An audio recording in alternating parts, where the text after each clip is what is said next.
Hi everyone, welcome back to Fbmfox. In this video, we'll be discussing the settings for the prices in Fbmfox. So here I have a test account with only 6 products. And here you can see my wide range of suppliers. So we always recommend users to use a wide range of suppliers, and there'll be many videos coming out about using multiple suppliers and which ones are the best. But regardless, when you're setting your product in Fbmfox to reprice, for the most part, you want to click the edit area, and really what you want to take care of here is the target price. So before, in our previous repricing videos, we were always like, oh, make sure your markup is appropriate, make sure it's 1.3 or 1.25 or 1.15, and these numbers were getting sort of confusing for everyone to understand. But now we have a very simple interface where you can edit your product. And one other thing that people get worried about is the Facebook price, right? So they're like, oh my God, my Facebook price is less than my supplier price, or my or it's the same, like for example here, or my Facebook price is way higher or something like that, right? So all you really need to worry about is clicking on your product and making sure your target price is correct. So, you can sort of ignore this current profit thing. This is calculated based on your current Facebook price. And for this product, it's an estimated $15, but I haven't synced it. But regardless, you can sort of ignore these numbers if they're scaring you in the start. Just don't worry about them. Just worry about one thing, which is your target price. So my supplier price is, $55 on this product. I want Fbmfox to keep it at a price of, let's say a 40% margin. So I just type 40 there. It might take a couple clicks here and there, but as you can see, when I went up and down here, I typed 40, but it didn't happen for some reason. But when I went up and down on the arrows here, you can see that the markup got automatically adjusted and the target price got automatically adjusted, and now my target profit is $18. So really that is the main thing. Your target profit and your target price at the end of the day is the main things that matter, right? And your margin in a percentage. So, if you want 50% margins, you can just set that. And now we have 50% margins with the target price of 82, target profit of $23 on this product, and markup of 1.5. So the next time, your product goes up in price or goes down in price, it's going to hold this margin, right? So it falls back to the margin and markup. The margin and markup are the same thing, essentially. The markup is just a decimal version of the margin. So if I go 51% margin, this just becomes 1.51. If I go 52%, this just becomes 1.52. So it's just a decimal version of the margin, the markup.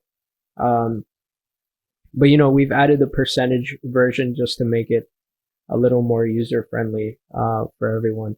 So yeah, current profit, just ignore it unless the current Facebook price is actually accurate and you are actually selling it for $15.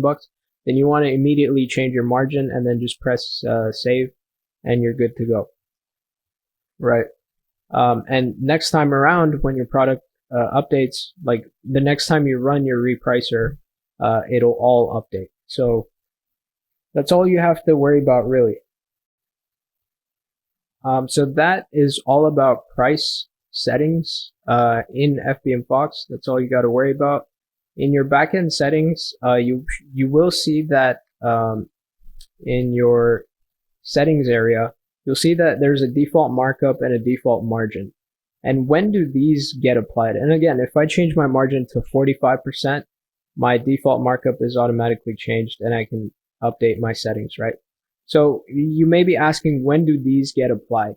And these get applied only when I add a new product into my software. So let's go ahead and do that really quickly. So now let's say I want to save this product from Walmart, right? And I want to save it to Fbmfox. What you'll see is as soon as I go back into Fbmfox, my markup here is registered as 1.4. But you'll see that, my current Facebook price and my supplier price is the same, and it's showing a negative profit of, negative $10. It's freaking me the heck out, right? Like this is not what I want to do, right? Well, you don't have to worry about that at all because you haven't listed the product yet, right? So you want to see if it's listed. If everything is proper together, then you want to check it out. So if I just kind of go ahead and refresh and I X out, I delete the product and then I list now, right?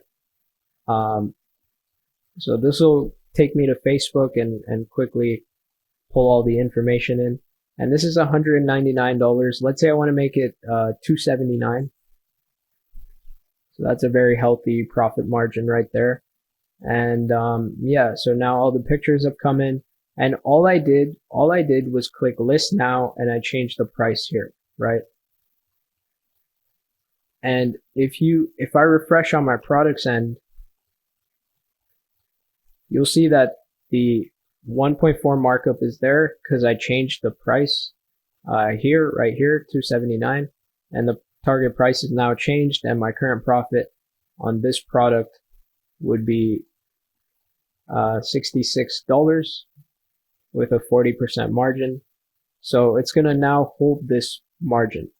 So now when I go ahead and go to Facebook and click next and click next and next and publish, for this product, it's going to hold all of those price settings, right?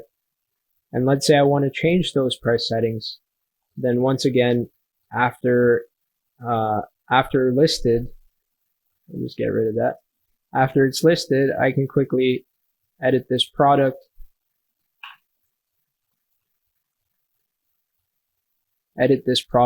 Make it $299 or something, my target price. That gives me a 50% margin. And next time the product updates, it'll go from there. All right. So that was a brief overview of the entire pricing settings for the repricer on Fbmfox. So hope you guys enjoyed it. Thanks so much. See you next time.